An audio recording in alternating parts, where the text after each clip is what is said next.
Bismillahirrahmanirrahim. Assalamualaikum warahmatullahi taala wabarakatuh. Apa khabar saudara semua? Apa khabar Amir Jaspan?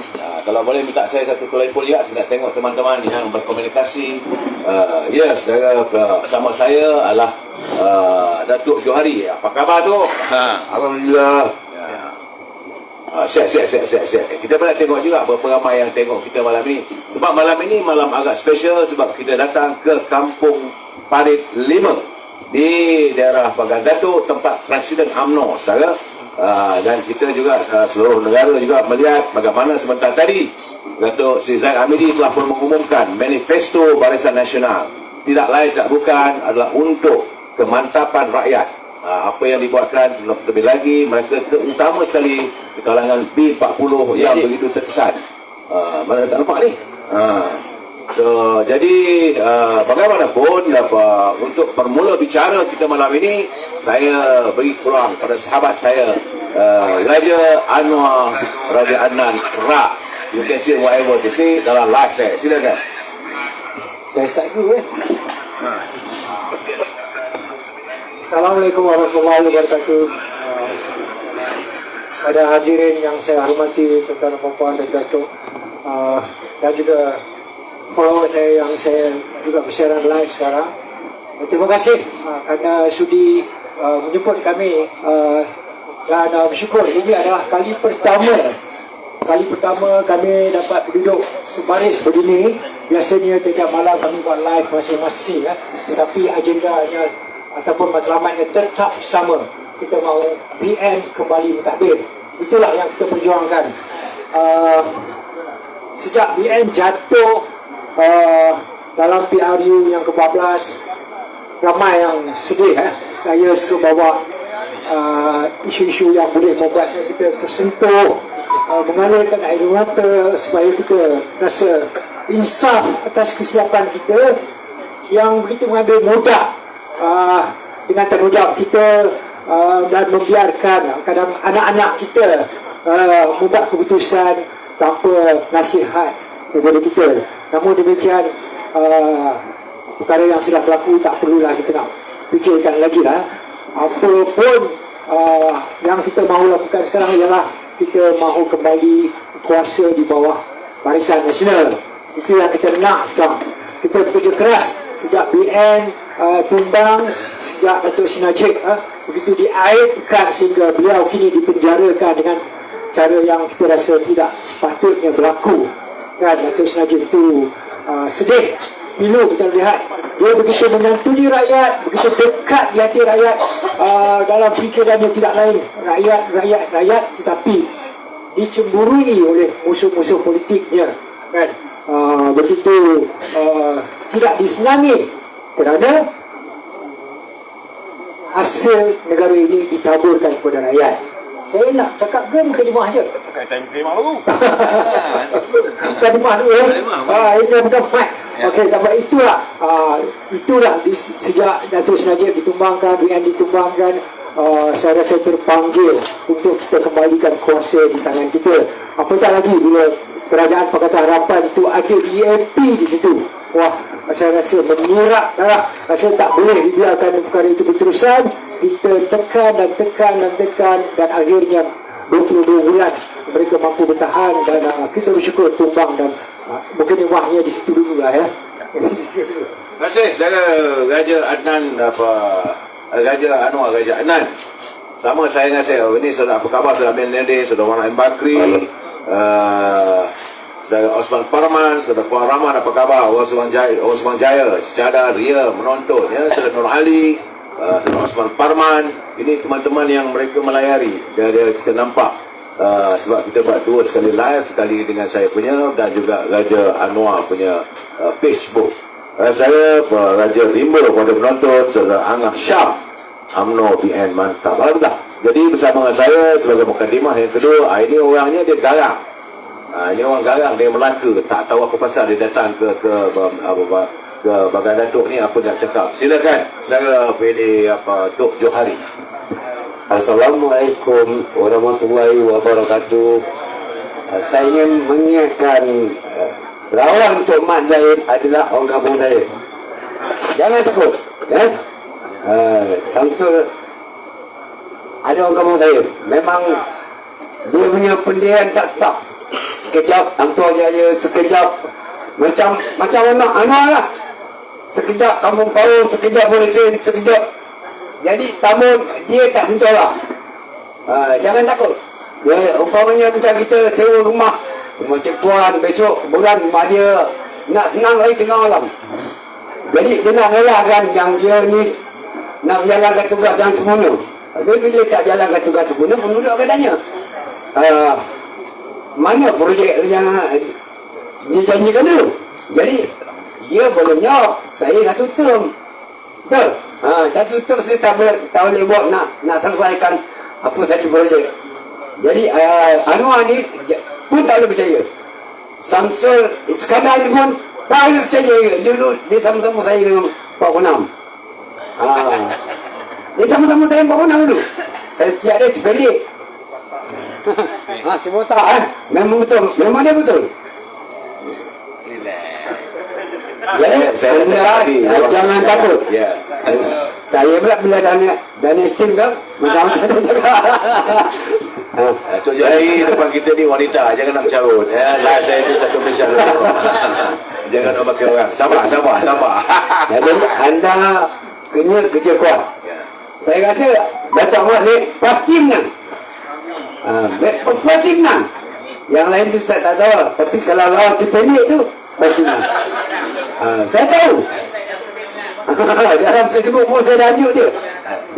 Okey. Terima kasih. Itu pengenalan yang ketiga Tok Jari. Yang keempat ini selalu partner.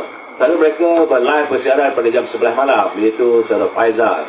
Dia latar belakangnya ini orang hebat. Tapi saya tak boleh ceritakan sebab dia datang daripada institusi yang menyangkut soal kerajaan yang boleh mengganggu dia punya jawatan dan sebagainya. Tapi dia orang hebat. Orang hebat yang tak ada kerja lain, kira duit je kerja dia. Saudara Faizal. Sila Faizal, mukadimah dulu. Terima kasih Datuk. Tak payah berdiri, boleh duduk saya sampai-sampai. Ni teman-teman semua sambil-sambil ada makanan, sampai kita sama-sama minum-minum apa semua, jangan bagi duduk beratur, tak sedap juga. Mana admin yang ada, kalau ada bini teman saya tak nak berceramah hari ni. Saya minta maaf saudara, saya tidak mahu berceramah. Saya lebih senang untuk bercakap, bercerita dengan teman-teman saya dalam Facebook ya. Soal jawab juga kalau ada persoalan yang mereka nak tahu. Jadi silakan Saudara Faizal. Assalamualaikum semua ya. Terima kasih kami boleh berada di sini untuk memberi sedikit penerangan ya. Apa yang saya nak bawa ya dalam penceritaan saya hari ini ya. Saya mohon ya supaya anak-anak muda ya, sebab anak-anak muda yang bakal balik untuk mengundi di kawasan Bagan Datuk ni ya, kalau kita tengok ramai ya. Jadi saya mengharapkan mereka-mereka yang bakal balik untuk memberi undi ya, untuk membuat undi ni kalau boleh pilihlah Barisan Nasional ya. Sebab kita tengok kalau kita boleh memilih satu parti yang kuat ya dan kukuh ya, jadi semua pembangunan yang telah diletakkan ya di Bagan Datuk ni, InsyaAllah tempiasnya akan terkena kepada mak ayah kita yang tinggal di Batu Gajah Bagan Datuk, dan juga saudara-saudara kita ya. Jadi kita tak nak jadi macam contohnya di Kelantan ya, yang mana ramai perantau daripada Kelantan balik ke Kelantan untuk mengundi ya, mengundi PAS ya. Tetapi apa yang mak ayah ataupun adik-beradik mereka dapat di Kelantan air yang keruh ya, persoalan air yang tak pernah selesai ya. Jadi itu sebab bagi saya, macam Datuk Seri Zahid ada memaklumkan tadi, yang sejumlah 3.4 bilion ya, kontrak lebih kurang 75% telah dihentikan di zaman Pakatan Harapan. Jadi sayanglah kalau benda itu tak dihentikan oleh pihak DAP ya. Jadi pembangunan, kita boleh nampak pembangunan di Bagan Datuk ni akan berubah ya. Jadi insyaAllah saya rasa dan saya harapkan yang anak muda akan kembali memberi undi yang tak berbelah bahagi ya. Sebab undi anak muda ni banyak ya, lebih kurang 50% daripada jumlah pengundi keseluruhan ya. Okey, jadi saya rasa itu dulu. Terima kasih Saudara Faizal. Itu mukadimah sebab. Jadi sebenarnya kami tak nak pakai, saya tak pakai baju ini, saya pakai baju-baju ini sebab saya lebih suka berkecuali sikapnya supaya rakyat lebih faham apa yang kita terangkan. Macam saya contoh dan saya rasa Saudara Faizal tadi itu dia seronok bercakap sebab dia tengok orang politik di depan. Sebenarnya kita bercerita dari segi apa yang realiti. Contohnya saya bagi tahu, contohnya banyak orang bercakap kenapa Datuk Zahid kononnya nak buat pilihan raya umum lebih cepat, musim banjir pun nak buat. Itu satu tuduhan yang salah. Itu satu pandangan yang salah kerana sebenar-benarnya kita dah minta lebih awal lagi pilihan raya ni daripada langkah Sheraton tahun 2011 2021 lagi.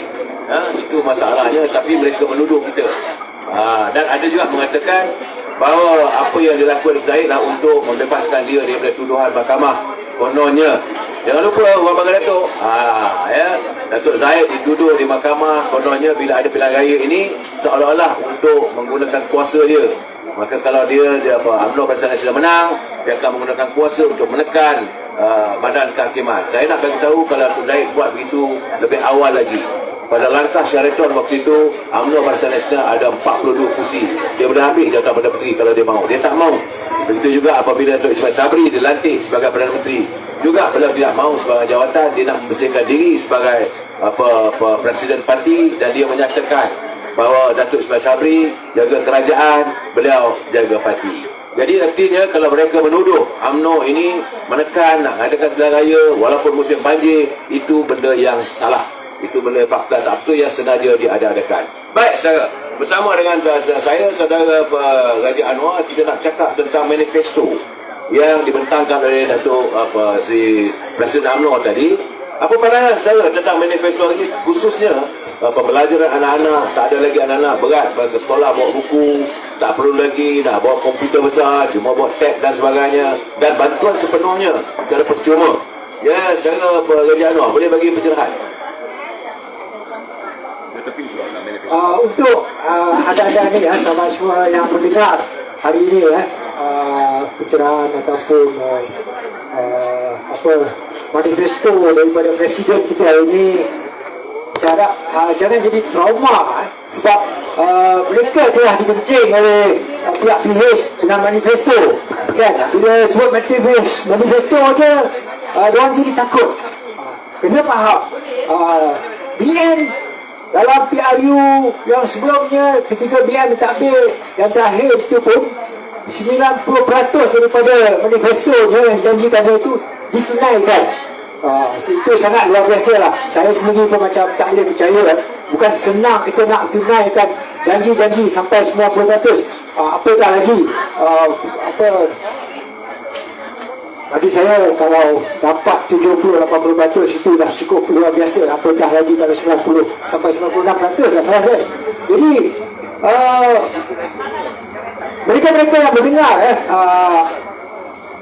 sebentar tadi daripada Presiden Datuk Seri Zahid, Presiden UMNO tentang manifesto itu, berpeganglah kepada apa yang dinyatakan itu, bahawa apa yang disampaikan oleh Datuk Zahid itu adalah janji-janji yang boleh terlaksana. Pasti boleh terlaksanakan kerana kalau kita itu 90% itu kita macam 100% lah, yakinlah ianya boleh dijayakan kerana itulah janji daripada BN sebenarnya.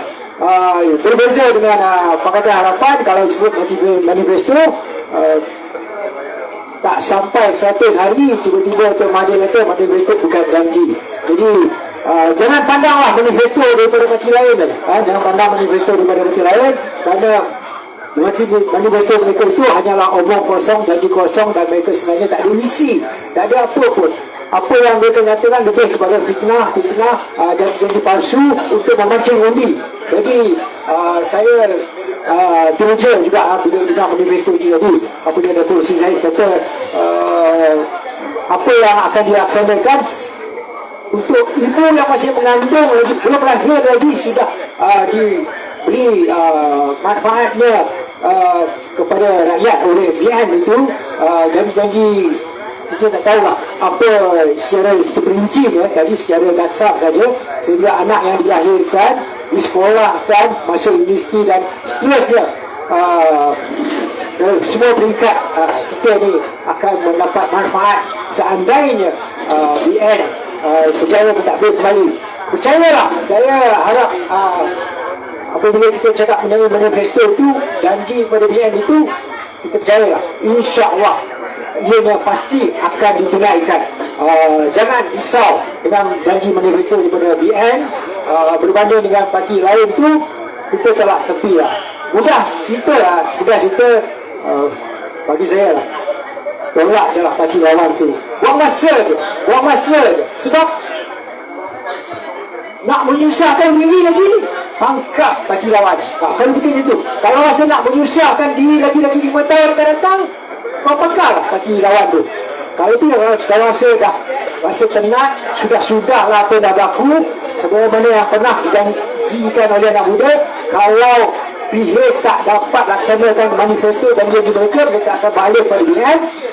Lakukanlah, inilah masa yang terbaik, kerana insya-Allah apa yang dijanjikan ini bukan semata-mata janji omong kosong, malahan perbaikan apa yang telah gagal yang ditunaikan oleh pihak Pakatan Harapan. Itu secara kasar yang dapat saya katakan.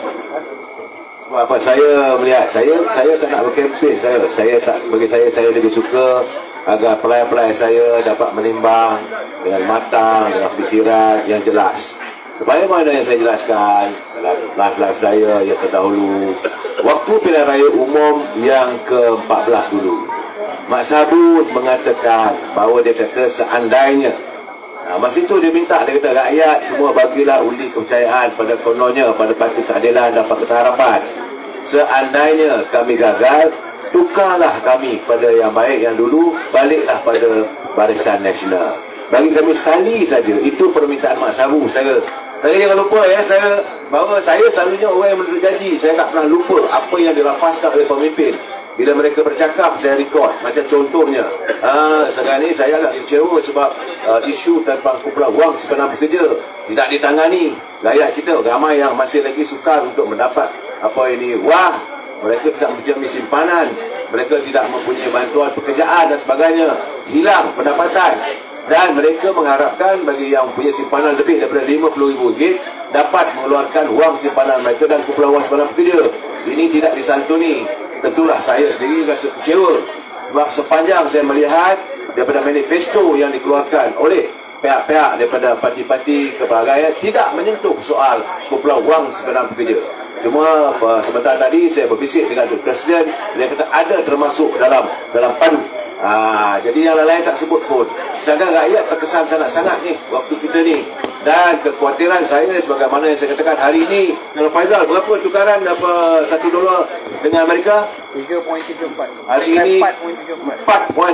Artinya sekarang RM4.74 untuk $1. Mungkin teman-teman di sekitar tidak tak faham kenapa saya concern harga ataupun nilai mata wang yang merusut ini teruk nanti, kerana kita membeli makanan dari luar. Kebanyakan makanan kita import.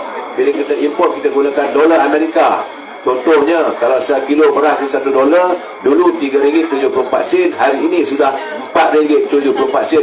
Artinya naik RM1. Contoh, artinya untuk masa akan datang mungkin naik lagi kalau dolar Amerika itu berterusan mengukuh dan wang ringgit Malaysia ni susut. Ya, saudara Azminuddin, kita kena tunaikan permintaan Mak Sadu. Itu benar saya bercakap teman-teman yang bukan hanya di sekitar Bagan Datuk ini. Saya menuntut janji Mak Sabu bahawa dia kata bahawa kalau kami gagal, kalau kami tidak berjaya untuk mentadbir dengan baik untuk masa itu pilihan raya ke-14 dulu.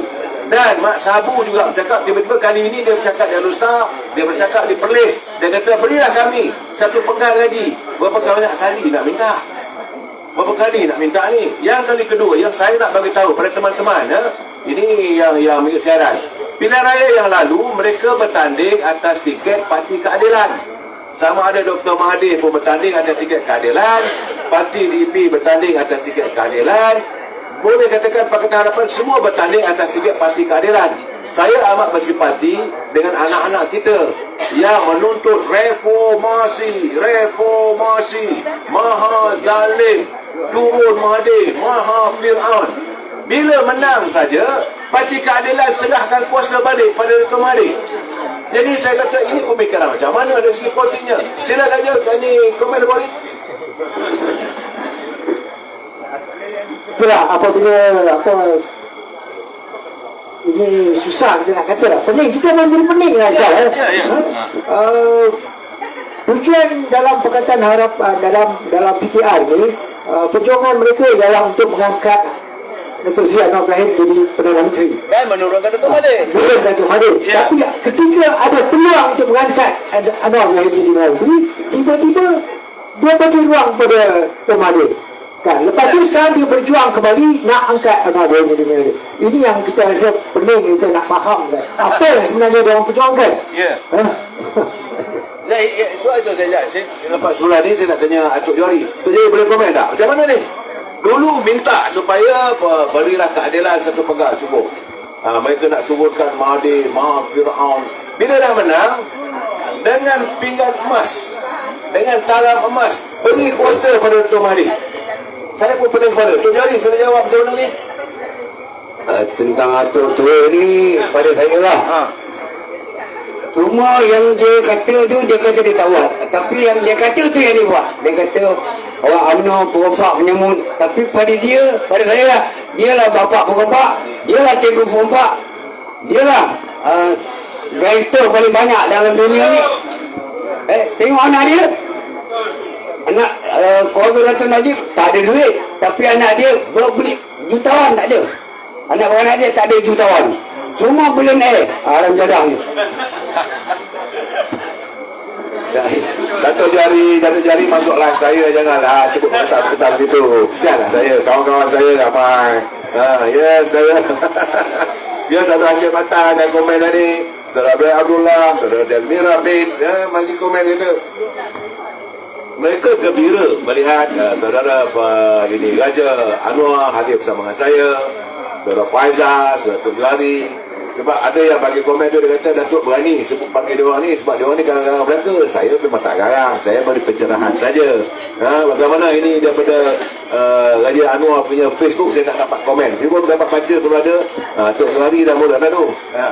Saya tahu Facebook saya kebelakangan ni memang datang daripada DAP, PH, diorang menunggu je untuk menyerang. Tapi saya dalam Facebook saya, kalau live saya memang alu-alukan untuk berisi dengan mereka daripada parti lain. Jadi senang sikit untuk kita sekolahkan mereka. Sebab tu saya kata hari ni saya buka gelanggang. Anda daripada PH ke, daripada PKR ke, DAP ke, sila masuk.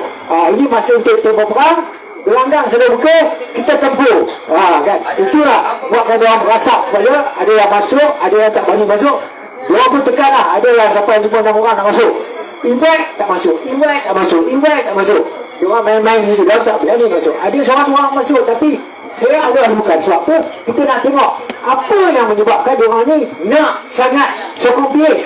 Ada yang kata tak cukup 22 bulan. Ini UMNO tak sabar-sabar nampas kuasa. 22 bulan ni bukan kena mengenai dengan kita. Dia orang yang bergaduh, dia orang yang jatuhkan kerajaan.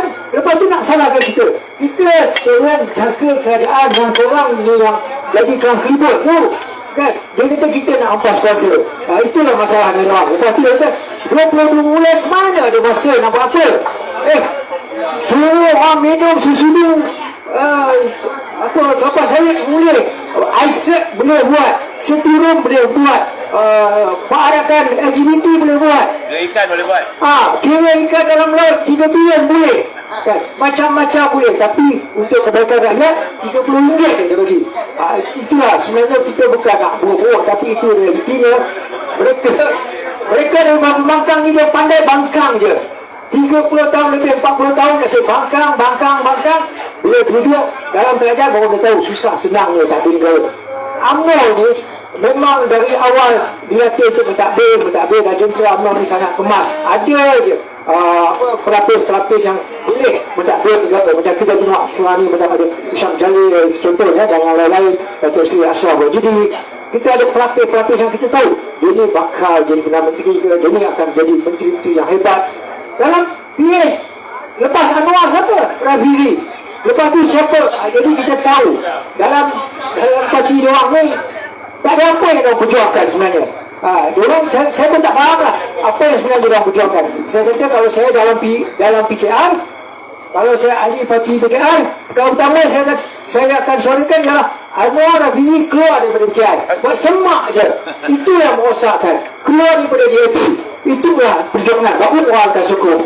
Tapi diorang ada berani buat macam tu. Diorang tak akan buat. Tapi diorang tahu itu jalan yang terbaik. Tapi diorang tak akan buat. Aduh, saya sebenarnya sakit kepala kada boleh tengok tu. Kaki kanan saya dah membalur-balur. Saya tak suka balur. Sebab saya pelayar-pelayar, kita mesti berpegang pada prinsip yang selalu saya katakan. Kita mesti bersetuju untuk tidak bersetuju. Apa yang saya lontarkan, mungkin saya bersetuju, mungkin saya tak setuju, tidak ada masalah. Tapi sekarang ni mungkin dalam keadaan demam pilihan raya. Jadi mood Raja Pak Anwar pun dia macam nak berkempen juga. Saya kata kita pilih tuber ataupun media sosial, mana boleh berkempen. Begitu juga Saudara Faizal. Kita boleh memberi pencerahan supaya warga semua faham. Kenapa? Sebab saya amat memimpikan pilihan raya kali ini rakyat dapat benar-benar memilih pemimpin ataupun calon-calon untuk kita hantar ke Dewan Parlimen kali ini. Tidaklah macam yang lepas-lepas. Malu kita satu dunia sekarang apabila kita melihat mereka bersidang, berbincang, bukan berbincang soal rakyat. Mereka berbincang soal hal mereka, saling tuduh-menuduh. Akhirnya speaker terpaksa halau mereka keluar. Contohnya dalam sidang Dewan Rakyat saja 2-3 bulan dulu, kita menantikan apakah yang akan diperjuangkan oleh wakil-wakil rakyat soal harga barang makan. Barang-barang terus naik bencana. Wakil rakyat tak bercakap pun di parlimen. Harga barang minyak masih lagi dalam itu. Wang merudum, orang tak ada kerja, pendapatan hilang, ekonomi negara merosot. Dan mereka tidak berbincang soal itu. Yang mereka bincangkan saling tuduh-menuduh antara satu sama lain. Jadi kita merasa sebagai rakyat, kita rasa kita tertipu. Sebab sebagai wakil rakyat, gaji mereka dibayar oleh rakyat. Bukan murah gaji mereka. Ada yang RM10,000, RM16,000. Kita bayar mereka melalui cukai. Jadi kita yang tidak punya pekerjaan tengok saja.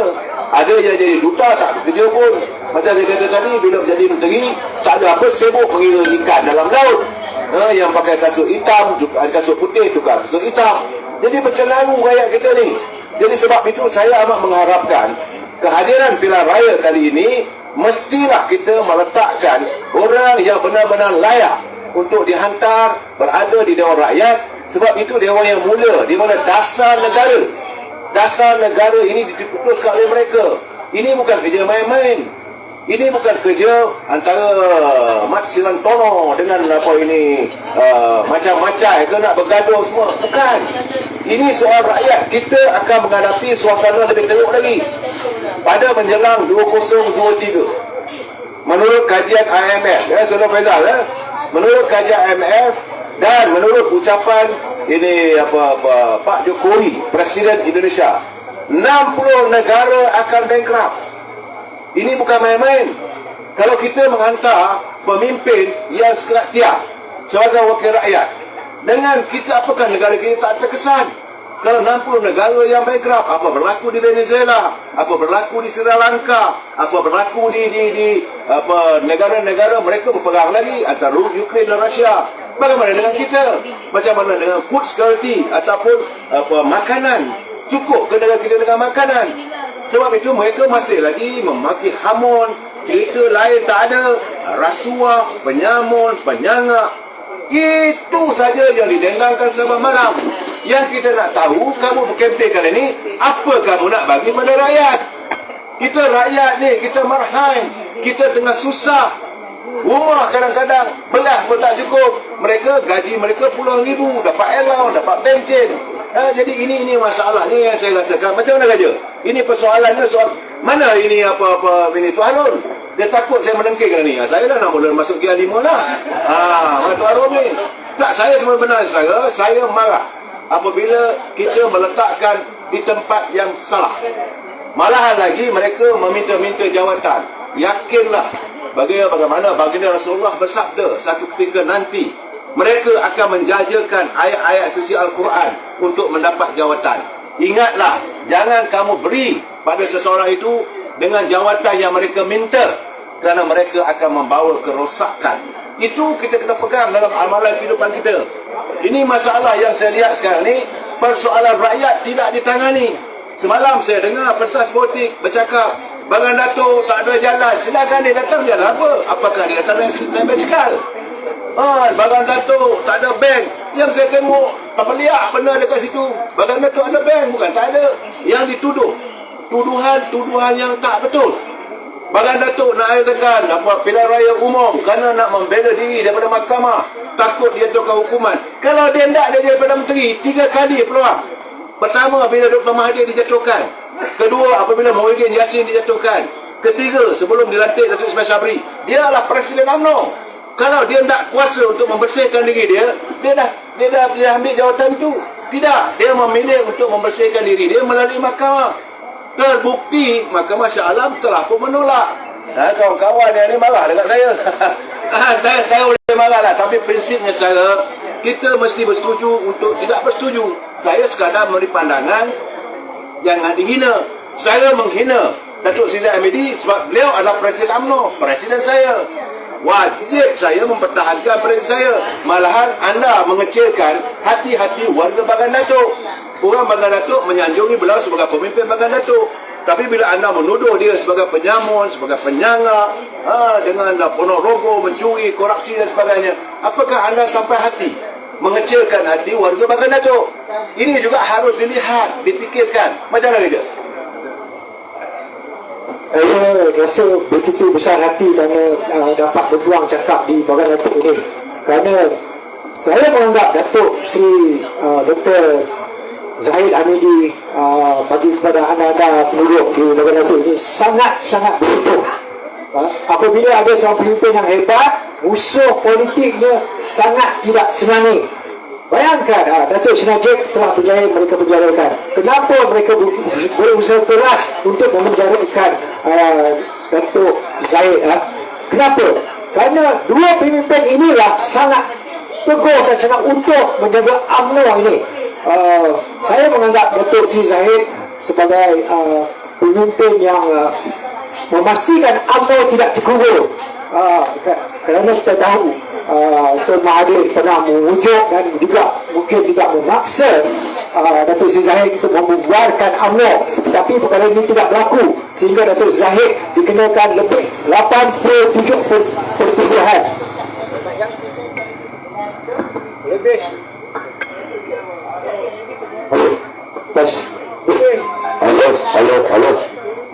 lebih 87 pertuduhan. Jadi kenapa mereka melakukan kepada Datuk Zahid Najib sedemikian? Kerana itulah benteng yang paling utama yang untuk mereka robohkan, untuk mereka benamkan UMNO itu. Kita tahu Parti Bersatu telah bersedia untuk mengambil ahli-ahli daripada UMNO ini untuk berpindah kepada Parti Bersatu. Untuk berpindah ke Parti Bersatu seandainya UMNO berubah, tetapi ianya tidak berlaku. Datuk Seri Zahid jaga UMNO, Datuk Seri Najib mengangkat kembali UMNO. Dua pemimpin besar ini sangat kita sanjungi. Sebaliknya sangat dimusuhi oleh pihak lawan.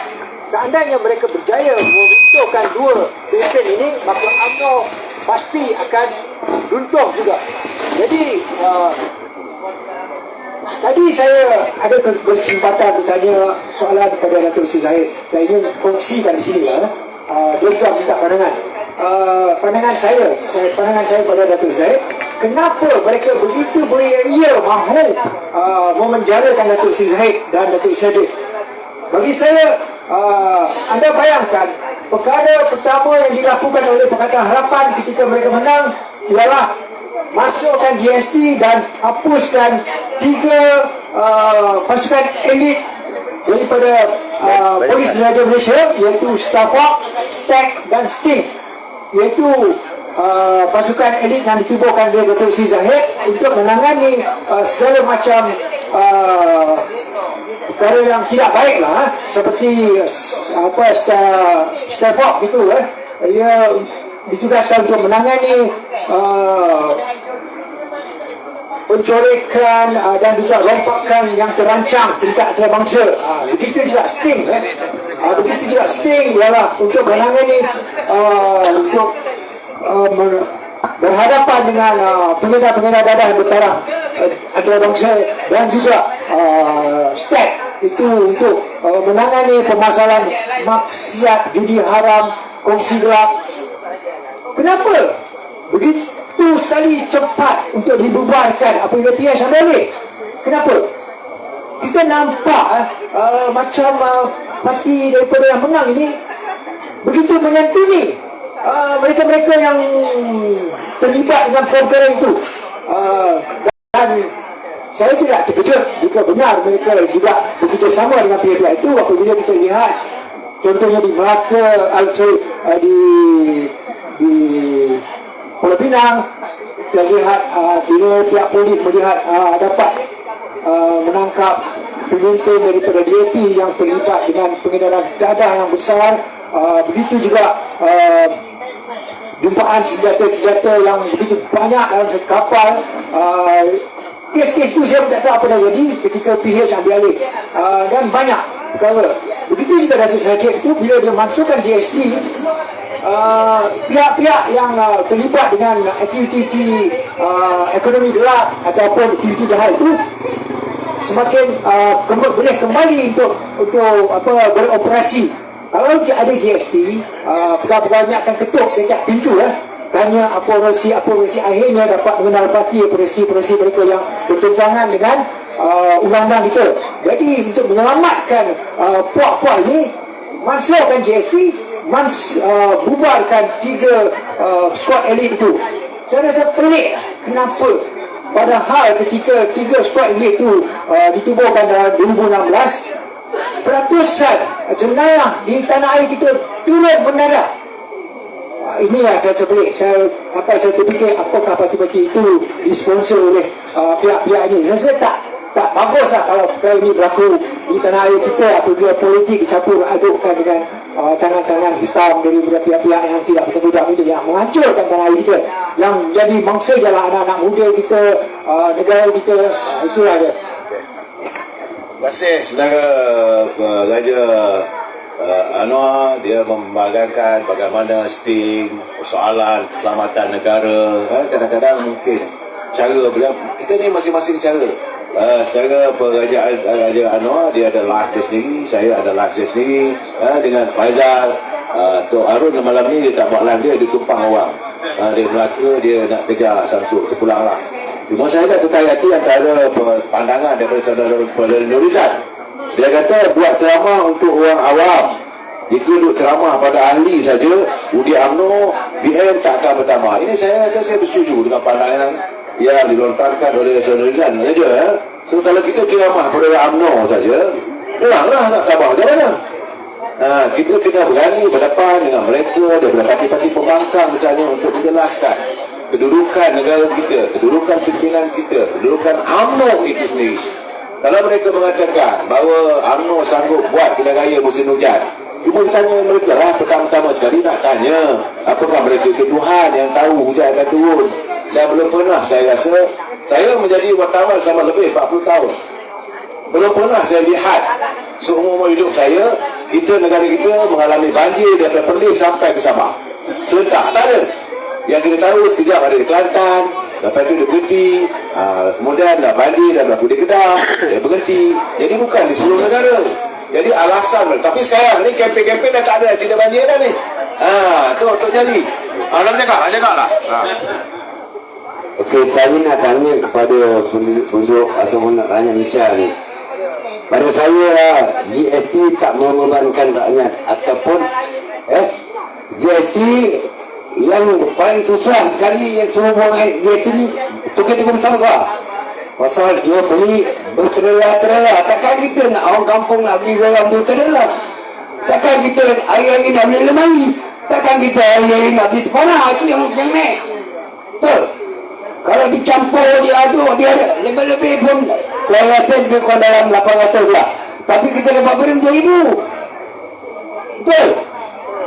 Ini beri punya income tax 4 bilion, 43 bilion tu untuk membantu ekonomi kerajaan. Bukan sikit. Untuk jadi nenek ni saya seriau juga bila Dato' cakap benda begitu saya seriau. Dan sebab saya mungkin live dalam saya ni tak biasa dengan Tok Johari, saya study je. Masih baik. Jangan mencarut tu ini kita mesti bersetuju, tidak setuju. Macam mana selalu saya katakan, memang dan saya mungkin berkelagah pandangan dengan Raja Anwar. Saya kata Dr. Mahathir tidak mampu menjadikan anak dia jutawan. Itu betul fakta. Dr. Mahathir tidak mampu memberikan anak-anaknya menjadi sebagai seorang jutawan. Tetapi dia mampu menjadikan anak dia sebagai biliawan. Jadi tak ada seorang pun anak Dr. Mahathir yang jutawan. Semuanya billionaire. Ini kena jelas, fakta ni kena jelas. Saya tak nak marah pada begitu saya. Jadi saya nak tanya pula pandangan Saudara Fazal. Macam mana? Saya setujulah ya. Selama lebih 22 tahun bersama 22 bulan di bawah Atuk antara pertama yang dia bagi sebanyak kontrak-kontrak kerajaan kepada koloni-koloni dia kita tahu yang tak sampai kontrak telah diberi kepada anak dia sendiri sedikit tentang manifesto kita tahu manifesto ni dulu masa zaman Datuk Seri Najib lebih pada 96% semua manifesto ditunaikan tapi bila datang kerajaan Atuk Pakatan Harapan tahu yang 100 hari dan juga 60 janji dia cuma tunaikan satu je, hapuskan GST dan kita tahu bila dihapuskan GST dia memberi manfaat kepada sekumpulan golongan-golongan tertentu jadi untuk PRU 15 ni saya sebenarnya agak yakinlah yang pengundi-pengundi dah tak percaya kepada janji manifesto daripada kumpulan sebelah sana sebab mereka tipu semua manifesto mereka dulu. Itu sebab kita tengok pelancaran manifesto PKR ditukar nama tu, dia tak letak manifesto dah. Jadi orang-orang di luar sana memang dah kurang percaya Saya merasakan yang untuk kali ni lebih kurang 10 juta pengundi anak muda yang akan menjalankan tanggungjawab mereka nanti mungkin lebih kurang dalam 65% daripada keseluruhan anak muda akan balik kepada kita. Ini jangkaan saya kalau kita tengok apa yang menyebabkan benda ni, saya kata satu fakta yang kukuh. Sebab kita tengok di 3 PRN yang lepas di Sarawak, di Johor dan juga di Melaka yang mana anak-anak muda yang pernah menyokong Pakatan Harapan dulu dah semula kembali lebih kurang 25% dan dan kita tengok kalau kita tengok dekat Sarawak, dekat Johor, dekat Melaka dekat kawasan 3 negeri ni dia melibatkan lebih kurang 63 kerusi parlimen lebih kurang kalau kita ambil contoh PKR PKR cuma menang 1 kerusi DUN saja masa PRN Johor. Mereka tak menang di Melaka dan mereka tak menang di Sarawak. Jadi maksud dia daripada 3 negeri yang berlakunya PRN baru-baru ni, apakah peluang PKR untuk menang even 1 kerusi parlimen pun? Itu satu perkara yang sebenarnya menjadi ketakutan kepada pihak PKR. Sebab tu kita tengok sekarang ni macam Rafizi dan kumpulan-kumpulan PKR, DAP, mereka banyak memainkan politik persepsi supaya boleh mempengaruhi minda anak muda.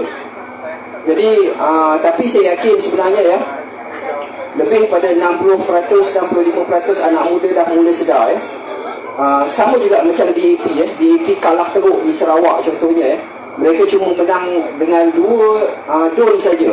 Jadi kalau kat Sarawak yang kita ada lebih kurang 31 kerusi parlimen, kalau mereka cuma menang 2 DUN, jadi adakah peluang mereka untuk mendapat even 1 kerusi pun? Ini secara logik yang kita fikir berdasarkan daripada PRN yang lepas. Sama juga macam di Johor saya difahamkan di Johor kita DAP menang lebih kurang saya tak ingat berapa ya.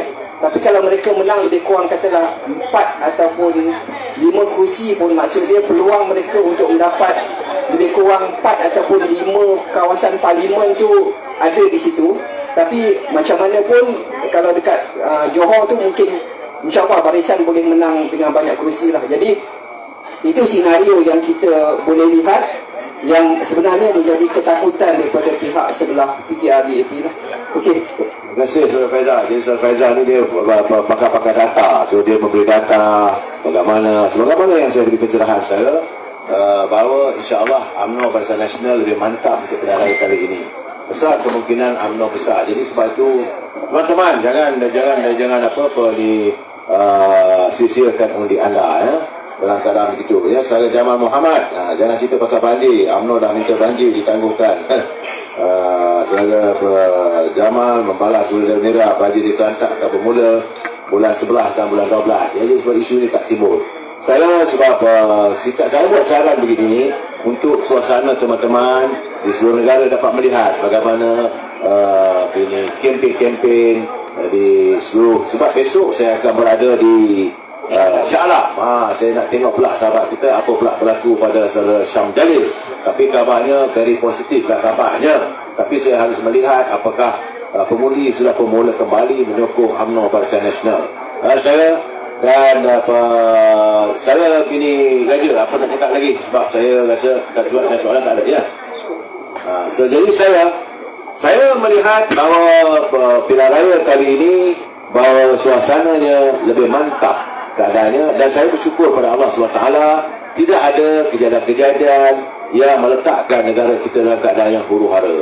Selamatkan Malaysia. Saya selamat anda semua. Ya. Saya nak ulas sikit lagi Ya, tentang isu penjawat awam. Dulu kita tahu masa kerajaan Pakatan Harapan kita tahu di kalangan kita mungkin ada saudara ataupun anak-anak ya yang bekerja di bandar, yang bekerja sebagai penjawat awam ya. Kita tahu yang masa zaman Pakatan Harapan mereka ingin mengurangkan jumlah penjawat awam ni daripada 1.6 juta ke cuma 450,000 ya. Dan mereka juga ada menyatakan untuk menghapuskan sistem berpencen.